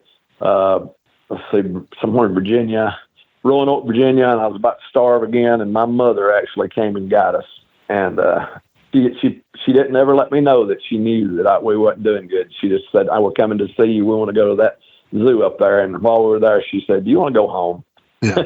And I said, "More than anything in the world." And so I called Tommy Rich, because Tommy was booking for Jerry Blackwell, I guess, by then. I think. Yeah. I believe that. Yeah. For SCW, And right? Yeah. For SCW. Yeah. I had worked for Jody at one time in for it, so I missed that somehow in there. But I worked for Jody too, as one of the Nightmares, because Ted quit and Billy Starr brought me in as the other Nightmare. Okay. And okay. I worked as the Nightmares, and then Jody said that we're going to do the deal that me and Tom did years ago. Jimmy, you're take your mask off and you turn babyface and work against Billy. And I did that, and I wasn't ready. I mean, people didn't know me well enough, and Billy was Booker, and he was trying to make us stars, and I kept begging him, "Don't put me on top, Billy. I don't have the star power." Yeah. And it was kind of embarrassing, because we ran Macon, and we were in a cage match, and there's about 200 people there in this big Coliseum. Yeah. And that was the night I quit with Jody. And I love Jody, but I just told him, I said, "Jody, I am doing you a disservice, brother. I am not your guy. I'm not the guy to carry a company, as a babyface." Yeah. And so anyway, I ended up working though. When I came back, Tommy told me to come by and see him at Alpharetta TV, and I did. And Tommy hated doing the booking. And I sat in the TV truck with him, and I helped him put the cup. They did usually 3 hours, so I helped him with the first hour, helped him part of the second hour, and the third hour he wasn't there. And I did the third hour, and Tommy just went out back and I guess drank a beer. I don't know. And, Tommy drinks beer. I've never heard that. Never. Well, and so ended up, Jerry called me and asked me if I'd come to Cummins and see him. Uh-huh. And so I took my brother with me, and we rode over there. And Jerry offered me the job as booker, and I told him, I said, I'm not doing that to Tommy. I said, me and Tommy's been friends, And I said, he's the one who called me and told me to come down. And he said, well, Tommy's the one who told me to call you. Oh, okay. There you go. So I ended up booking them for that. But I don't know how we got to that quick, but we got there anyway. Yeah, it worked. It worked. Yeah. That got me out of that deal with the circus companies. You think wrestling was a con, Betty? That circus company was a con. Oh, I bet. They're the original, right? Yeah. And then they would go in and tell people, they were like the National Retarded Foundation, and they were actually, it was them. It wasn't, they just made up stuff. It was, I found out about it. So and I wanted to quit, and they told me they had a contract with them. And I said, well, I've also got all this information here, and I know where the newspaper is. And I said, I'm going to take all that information and give it to one of the writers of the newspaper. Roanoke Times is just around the corner. Yeah. Yeah. So they said, well, put the key to the office under the mat, and you're released. Man. Back around 90, actually it was 90, around, I think it was around end of April, Jarrett had the Dirty White Boys, Tony Anthony, and they brought in Alex Porto. He worked there a few months, and then they brought you in. And I'll never forget. Yeah. Me and my buddy went to the fairgrounds in Nashville every week. We had our reserved seats for years. We were sitting there, and Alex Porto had been coming out, And next one, we look up, and somebody's walking out different with Tony Anthony. And my buddy goes, "That's Jimmy Powell." And we walked by and said, "That is Jimmy Powell." And we were just like, what? We were so shocked because, the national TV was delayed from the Memphis. So we were behind. And so we were like, what is this? Yeah, that was kind of a weird thing, because I never cared for Tony, honestly. I really thought they stole my gimmick. I don't know if they did. And we ended up with the same name, and it hurt me. It really kept me from getting booked in some towns and stuff. And but Ronnie Gossett called. Jerry Blackwell had closed. Joe Pedicino had took it over. And I'll tell you that the sorriest thing I ever did in my life was help Joe Pedicino get rid of Jerry Blackwell, because Jerry Blackwell was one of the finest men I ever met in the wrestling business. And he was just a sweet soul. He is a good man. And Joe wanted to run wrestling. He wanted to be big time. He wanted to global. He wanted all this stuff. He told all these big tales of what he was going to do for everybody. And I'm going to tell you, Jerry paid good. he was good. He paid all the money. He hardly ever kept money. Because he had been one of the boys, and he paid me the biggest payoff I ever got in my life in a small town, Chatsworth, Georgia. We drew an $8,500 house. I promoted it. I booked it. We had Terry Gordy there. I had a bunch of guys I brought in, but the main event was me and Ted Allen against Steve Lawler and Dino Manelli in a dog food match. Oh man! Where if we lost, I had to eat dog food, but if they lost, their manager Sammy Kent had to eat dog food. We drew that big house, and that night Jerry Blackwell paid me $1,500, and that was the biggest payoff I ever got in wrestling. Wow! And he was the best man, and I don't know why that I did that, but I helped to kind of push him out. And I've always been ashamed of that. As a matter of fact, I went and apologized to his wife after Jerry had died. I didn't know he was sick, and I went and talked to her because I felt bad later about it. Yeah. But anyway, it was in the middle of all that. We went from making good payoffs to making $25, $35, $45 a night at the casino. Man. And so my phone rings at about 2 o'clock one morning, and it's Ronnie Gossett. And he said, "Jimmy Powell, what are you doing?" I said, "Well, I'm sleeping, you idiot. What do you think I'm doing?" So he says, "Well, I'm riding with Jeff Jarrett." And I said, "Okay." Well, I've never seen car phones much, Right. But Jeff had a car phone. He could afford one. Oh, yeah. And he said, "Jeff Jarrett." And I said, "Okay." And I said, "Well, what are you doing? What do you want, Ronnie? What do you really want?" He says, well, Tony Atson, his partner, Alex Forteau, has quit." I said, "Well, big deal." And he said, "We need a dirty white boy." And I said, "Okay." And so I said, "So who needs a dirty white boy?" He said, "I told you, Jarrett." And I said, "Look, why are you doing this?" And he says, "Hang on." So he hands Jeff the phone. Jeff says, and he's a young boy too, Yeah. He said, "Hey, this is Jarrett, Jimmy. I'm sorry that we called you and woke you up, but we're riding back, or I don't remember where that's coming from, but anyway, Louisville or somewhere." And he said, "We really need somebody in Evansville to start Wednesday in Evansville." And it was that. I guess that's come back from Memphis, and so Tuesday they knew I couldn't get there by Tuesday, I guess. So they asked me to start Wednesday in Evansville, and I said, "Are you serious?" And he says, "Yeah." I said, "Well, man," I said, "Look, that's a big loop." I said, "I know that loop." I said, "I got to make something." I said, "What can you pay me?" And he told me, and I said, "Well, that's not really that great," but I said, "It's not horrible." He says, "But here's the deal," and this is really what he said, and I'm not working, and I really got to like Tony a lot. Yeah. He says, you can't tell anybody else. And I said, "Okay." So I assumed that meant I was making more than somebody else that I wasn't supposed to tell. Right. But I got there in Evansville, and I'm just going to be honest with you. It was the easiest start I ever had. I got there. Of course, I loved Ronnie Gossett. People laugh at him. They talk about him. Sure. But yeah. But he was a friend of mine, a real friend for a long time. He took care of me. I'd gotten to where I was drinking a lot and drugging a lot. And Ronnie when he was around me, he drove me. He made sure I got home safe. But I got to Evansville, and I walked in, and I shook hands with everybody. I met Tony. Of course, we'd met. We were at Continental. He was a dirty white boy there, and I was a Mad Squad. We knew each other. And he knew I was the dirty white boy. He knows, even down there, he knew that. And we just never mentioned it, ever. We never said a word, neither one. Okay. And so I remember that, And so we met, and it just clicked immediately. We went out and had a great match. And so, I drove to Evansville. And then when I came back to Nashville, we got a room at that wretched Congress Inn. The Congress Inn. Yeah, well, that's where the boys were staying, and Ronnie was there. And so, I stayed with Ronnie, and it was the next day. Ronnie said, "We're going to ride with Jeff," and I said, "We're working with Jeff." And I knew that all that Jerry and them were, pretty headstrong on kayfabe, and I was too. Right. And right. He says it don't matter. He says he's got tinted windows, and Frank Morell's the referee, and he drives Jeff, and you don't have to pay no trans. And when he said no trans, I said that sounds good to me. So I sat in the front with Frankie, and the Gossett and Jeff would ride in the back, and we would talk. And I just got to like, I knew Frank already from Georgia. Yeah. He was the angel down there. French And, angel. you know, yep. And so, I mean, it just clicked. And honestly, I only rode with Tony 2 or 3 times. And the deal was Tony said, well, you know, whoever, you know, if you ride, we take turns buying the beer. And I said, okay. So the first night, he says, your turn first night. So I bought the beer and I bought Budweiser.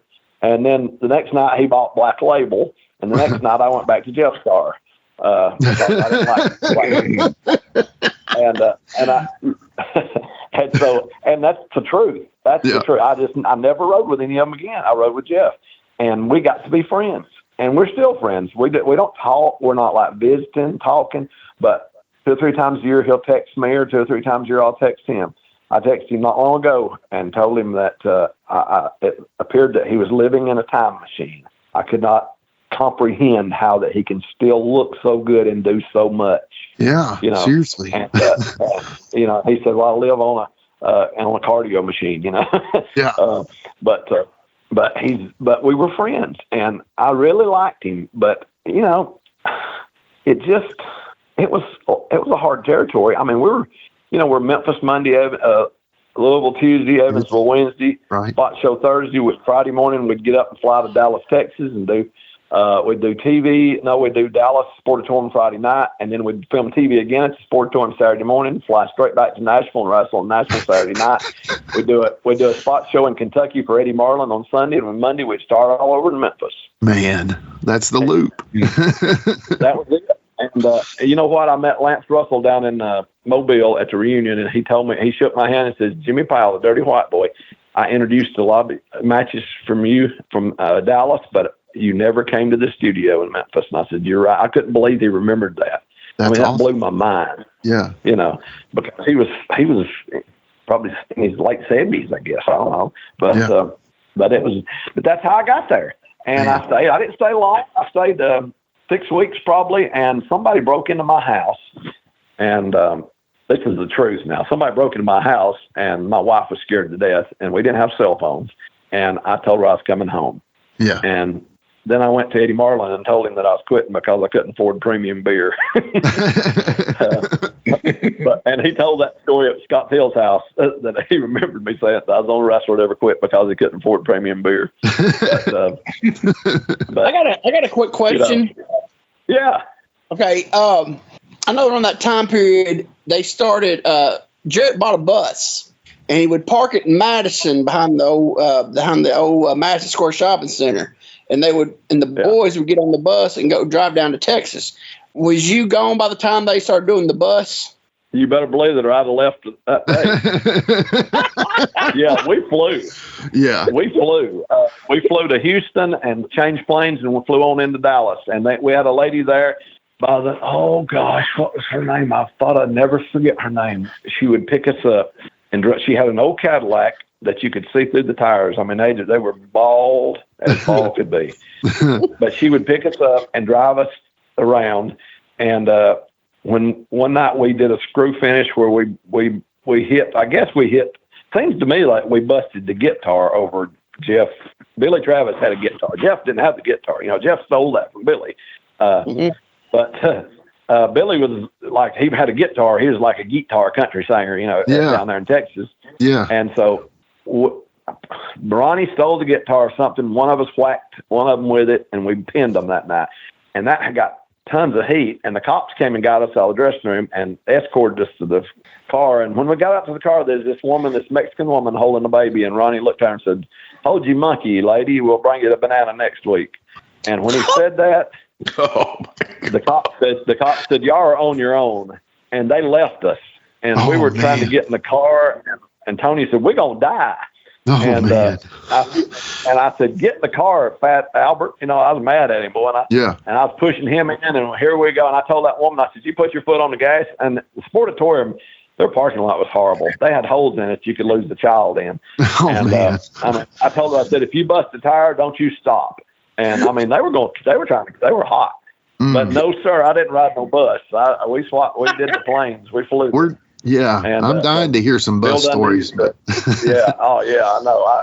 Good Lord. I don't Road blame trips you. in Memphis are bad enough, but driving to Dallas, that's ridiculous. And I already did that after I left. I thought, well, that's the sorriest thing I'd ever heard.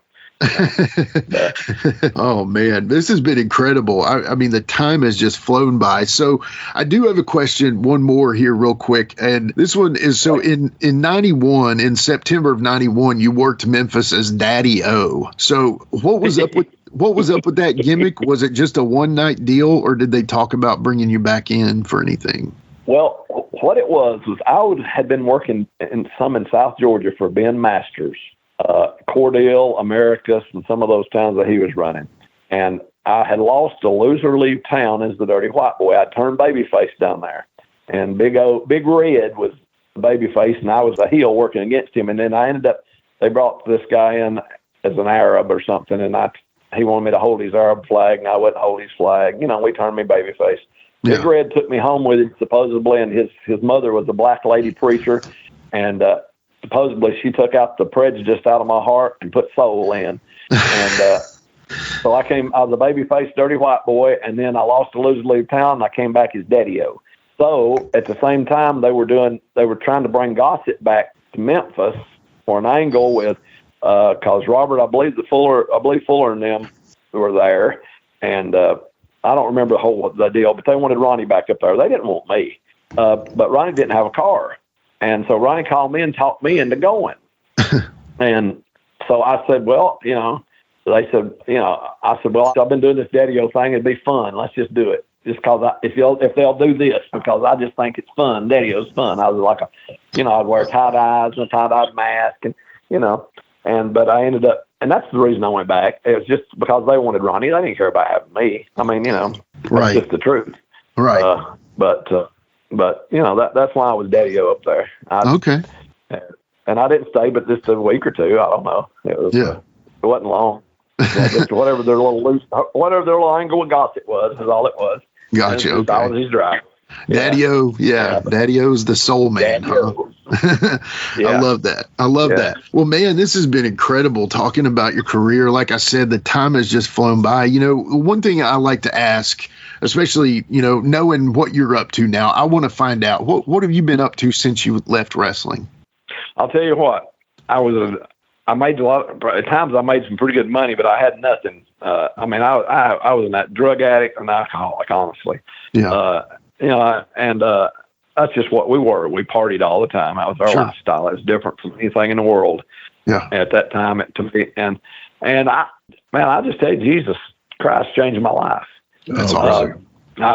My mother my mother played the piano, and she still goes to the same church. She's 84. She's been playing the piano for 70 years at that church. Wow. But every week she would try to get me to come to church, and I didn't want to go to church. I had a drug addict when I was a kid. I was drugged to church, Right. And I didn't want to go. Right. But I went, and God got a hold of my life, and He changed me, and He drew me away from wrestling. I was addicted to alcohol and drugs. He took that away, but then He took the addiction to wrestling away, because it's an addiction. Yeah. And I loved it more than I loved my wife. I've been married to her 7 years, and I treated her awful. Right. And she stayed with me. We've been married 40 years now. And she's That's the amazing. most wonderful woman that I've ever met in my life. Congratulations. But, but she's like, for the last 20 years or so, I've pastored a church. And I've been at the same church now for 17 years. I actually own a retail store, and I work for the privilege of pastoring, because the church is a church that can't really afford to pay a full-time pastor. Right. And that's what I've done that, and I'll continue to do it. This week, we just advertised, we just began a man's ministry in our town. I believe that men need to know how to be real men and godly men. And so I'm beginning. Rick Burgess from the Rick and Bubba Show, he's got something called the Man Church, and so I'm beginning that in our town, and I'm trying to teach men, how to be godly men, how to be husbands and fathers, and followers of Jesus. Yeah. So that's what I'm doing, and it's not, it's the most important thing I've ever done in my life. Wrestling was a dream. And God blessed me, even though I didn't know He was. And He kept me alive, even though I didn't know He was. Right. And I never was arrested, even though I didn't know it was Him doing it. but I never had, I didn't go to prison. I should have. There's things I've done that I should be in prison for. Yeah. But, Amen. But he kept me out of it.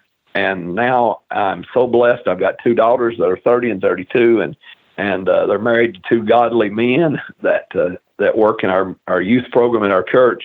And it's just amazing. And so I've watched what God's done in my life, and everything I have today, I've got more than I ever dreamed I'd have. And everything I have is because of him. Amen. It's not because I was the best businessman or the best daddy or the best father, but God's the best. And Jesus Christ changed my life. Yeah. And that's it. He gets all the glory for everything good that ever happened to me. That's very cool. That's very cool. Well, that's the truth. It's awesome, brother. Awesome to hear, man. I'll stand with it to the end. I don't know how this is going to. I don't know how to follow that, but I always like to ask one question as we go out. I mean, you're talking about the Savior of the world, so that's this can't compare. But how if you had a favorite match, if you look back on your career, a favorite match that you ever had, what would it be? Oh goodness. I loved working with Brad Armstrong. Yeah. And it didn't matter if we were 19 and 20 years old or if we were later on in life. His was some of my favorites probably that I ever had. There was years I don't remember, period. Yeah. Sure. In high spots like I've told you guys. Right. But I loved working with Brad. But I'll tell you what, my brother, teaming with him against the Nightmares was some of my most fun memories because I love my brother, and it was amazing to get to work. And we worked at Cobb County Civic Center in Marietta one time and had just a great match that I loved. So Danny and Ken were amazing wrestlers.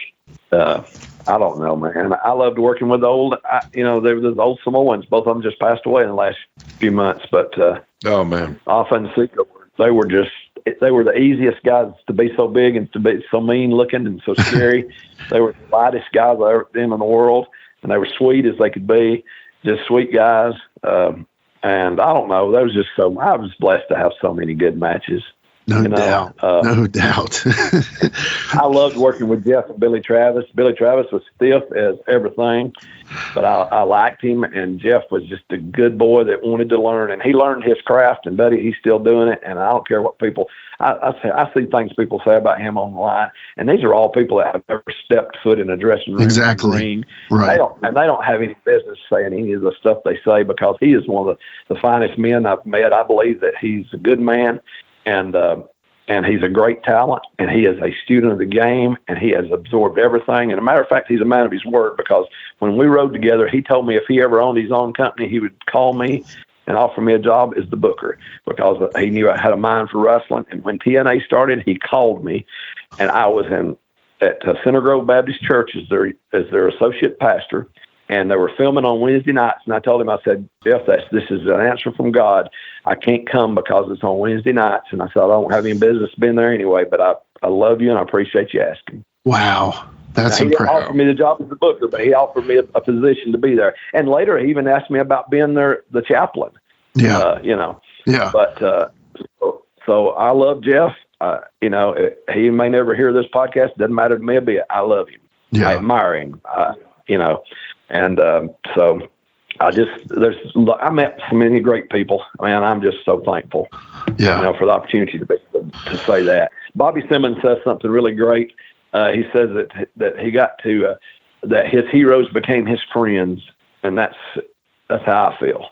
Yeah, man. Wow. Thank you so much. Seriously, this has been incredible. I really appreciate it. I have had a good time, and I really want you to know I appreciate it. Man, it's been, we very much appreciate it. And, Quentin sent me a message. He was like, man, you ought to get Jim Powell on the podcast. I'm like, that is a great idea. I don't know him. Talk to our buddy Shane Morton. Shane Morton knows everybody, I think. And Shane called you. Yeah. So we're so grateful for you saying yes and coming on and talking with us. I know it's just, man, like I said, I feel like we could fill up 20 more episodes of just talking to you. But, you know, thank you so much for sharing your story and your testimony with us. That means a lot to us as well, you know, and you know, we're not a podcast where we expect people come on saying bad things about people, burying people. We don't do that on here. We just like to talk, and, you know, we like to think of it as we're taking a car ride. You know what I mean? A little car ride conversation. That's kind of the way it felt. Yeah, well, that's awesome. That's awesome. Yes, well, sir. thank you so much, Dirty White Boy, and thank you, Mr. Powell. You truly are really one. This has been one of my favorite episodes I've ever done. Seriously. So thank you. I appreciate that. God bless you guys. Thank you so much. God bless you. Yeah, we'll talk. Jim, thanks for doing this. Absolutely. I'll do anything I can help you with. Let me know. All right. Thank you, sir. Thank you. See you, buddy. See ya. All right, ladies and gentlemen, that was the Dirty White Boy, Jim Powell. Man, what a great story, guys. That was cool, right? Awesome stuff. Yeah, that was beyond cool. He, like you said, we could have just kept going and going. Yeah. I mean, oh my gosh. We didn't even hit. We didn't even, I mean, we were rushing because there's so much we was trying to get in. We really couldn't because, you know, he has so much of a story to tell, you know? I know, man. Well, thank you, Quentin, for coming on with us, brother. As always, we greatly appreciate you for your questions and your know-how and all that, but also just for your friendship, man. And thank you for doing this with us, brother. We hope to have you on again sometime soon. Thank y'all both for having me on. It was a blast. I love doing these things. So, yeah, anytime you welcome me back, I will be here. All right. Sounds good, buddy. Well, all right. We'll be right back to wrap things up with the Plastic Sheik on Give Me Back My Pro Wrestling. Hey everybody, Gene Jackson here, inviting you to check out the Retro Wrestling Review, where each week I'm joined by some great co-hosts who help me review classic episodes of USWA Championship Wrestling, and right now we are doing week-by-week reviews of 1993. But we don't just do reviews, sometimes we get a chance to interview some of the people who were there and lived it, plus do watch-alongs. It's a lot of fun, so check out new episodes that drop every Wednesday at WrestleCopia.com. And to find links to everything associated to the podcast, you can go to uswapodcast.com. Hey, it's the Heat Miser Scotty Blaze. Now I'm inviting all of y'all to join me on my brand new podcast, Turning Up the Heat with the Heat Miser Scotty Blaze.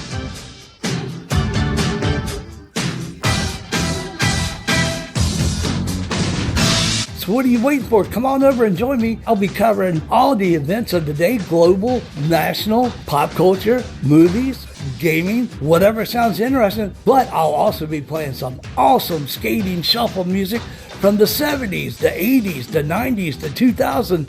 Anything that has a good beat, I'm going to be playing it. You can rest assured. Come on over, tuthradio.com. The podcast is on every major podcast platform.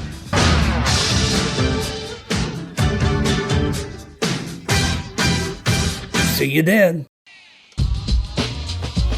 That's right, it's the talk of Middle Tennessee, the channel you love to hate and the channel you hate to love. It's Brian Turner from Brian Turner's VHS Rehab. And if you're looking for matches from Wolfie D to Jerry Lawler to Dusty Rhodes and the team that put a pimp before your eyes and a goatee between your thighs, Booty Call and Athena, go to lostwrestling.com. See, I made it easy for you. Brian Turner's VHS Rehab. Booyah. Oh, Sheik, one more time. And man, oh man, Jimmy Powell is awesome. And honestly, I sincerely feel like that might have been one of the best conversations we've had on this podcast. And we've had some great ones, but man, that was good. Oh, absolutely, man. And I'm gonna confess it to the fans here. I honestly myself didn't know a lot about him and was eager at every word he was saying to hear, you know, all his stories. And sometimes I think that makes for better interviews when you don't know every story about somebody and you can hear it for the first time. You know, it's always reacted for the first time. You're like, yeah, that's just awesome stuff. The dude's been everywhere, done a little bit of everything, and what a great storyteller. Yeah, no doubt. And for sure, he was a great storyteller. Of course, I know you all noticed that we brought our good buddy and former guest of the show, Quentin Charisma, on. And, you and I have discussed it. And, basically, Quentin's our territory guy, Absolutely. So we got somebody coming on, or honestly, just anybody we want to bring him on for. We don't have to set rules for it. You know what I mean? But it's good to have Quentin. If we set any rules, don't listen to them because we're probably not going to abide by them. Yeah, we'll just forget and break them, so it's okay. Yeah. But the cool thing is that Quentin is always at hand and he's eager to help, and we really appreciate you, Quentin. It was great to have you on, and can't wait for the next episode we have with you. So look for that. I definitely can't wait for it. So thank you, Quentin. We were texting the other night, and he's already sending ideas and questions for future episodes. So if we can make those happen, we'll make them happen. So thank you, Quentin. Thank you, Jimmy. It's very important to thank him because that was a great episode with him. But, I definitely want to say this. Happy birthday to hold on. Let me figure out the names here. Get your Rolodex out. Yeah. Your little black book or something like that out to get all these dates.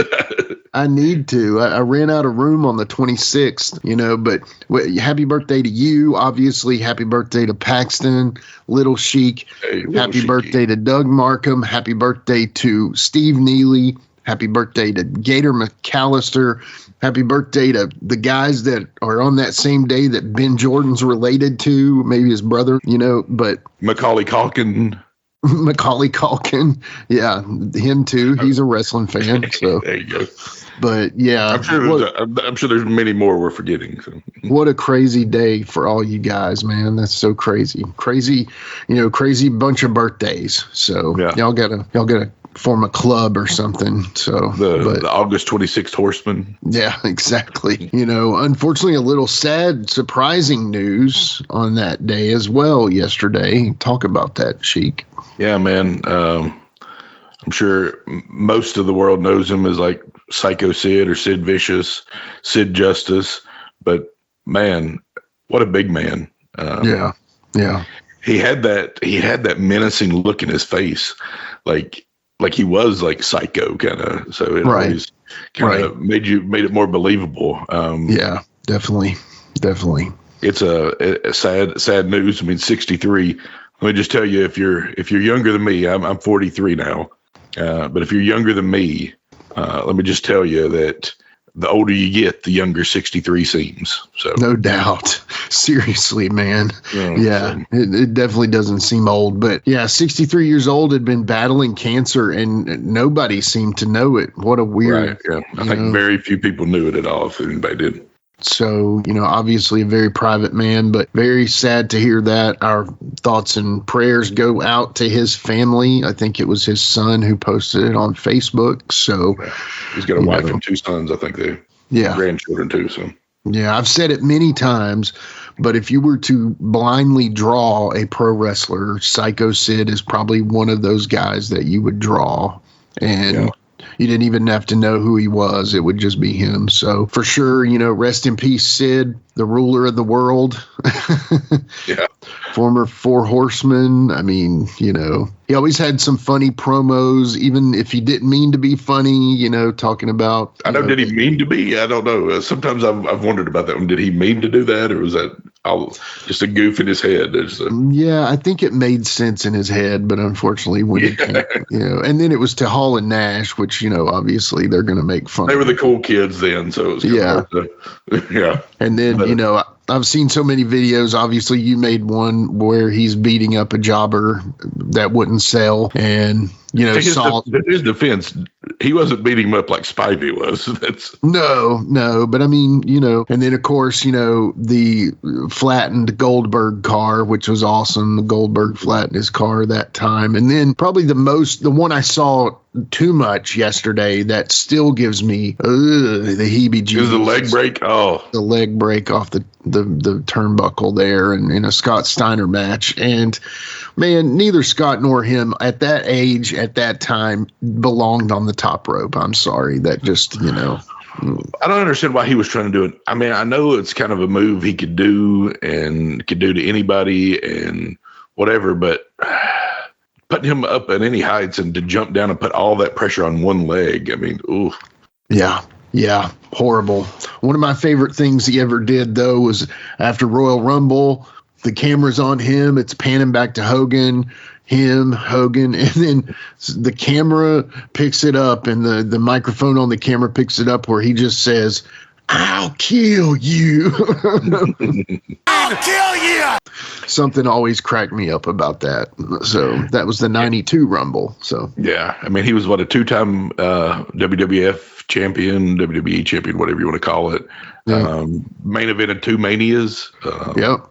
Had that big moment at the 92 Rumble, which I think is the best Rumble of all time, where he's the second to last one with Flair, and him and Hogan kind of turn on each other, and Flair flips him out of the ring. So does the WrestleMania 2 with Andre and Big John Studd? Didn't they do that? Or with William the Refrigerator Perry and Big John Studd? Yeah, something like that. But anyway, well, rest in peace, Sid. We thank you for the matches you had, and we appreciate that what you gave to wrestling. So thanks for the memories. Yeah. Absolutely. But other than that, I guess this episode is a memory. We've got some really cool things coming up, definitely. We've got an NWA main event super episode. It's going to have a lot of the guys that I worked with in main event. This will be with our good buddy and friend of the show, Aaron Camaro, and some other guys. I know Larry Cooter and Kevin Weatherby are both on board right now. Hopefully we're going to close a couple more there. But anyway, we're looking forward to that one coming up soon. Not sure when that one's going to come out yet, but we're trying to get everybody together, and that's a little tough sometimes. So hopefully you'll be hearing that one in a few weeks or so. And who else we've got? Well, we've got a whole bunch of people on a list that hopefully we'll get to very soon. So just keep your eyes peeled on this Monday. We've got Kevin Lawler coming on for a part 2 on the Wolfie Show. So y'all keep an eye on that. We dropped their most recent episode was Ribs Part 2. It was a best of, and actually included 2 David Isley and 1 Iron Cross story from our podcast on there, because I can. James Rock Street Productions, brother. Come on. Yeah, exactly. But yeah, and if you all want to see all of that and follow all of that, go to @GMBMPW on Facebook, X, Instagram, YouTube. Hit follow, hit subscribe, follow us there, and you'll hear about all of that and more coming up soon. We thank you all so much for hanging with us today. And once again, we thank our great guest, the Dirty White Boy, Jim Powell, and we thank our great new co-host, Quentin Charisma. But most importantly, we thank you all, the listener. Sheik, you got anything else for him before we go? I think I'm done, brother. All right. We'll see y'all next time on Give Me Back My Pro Wrestling. Don't forget. With a tear in my eye, this is the greatest moment in my life.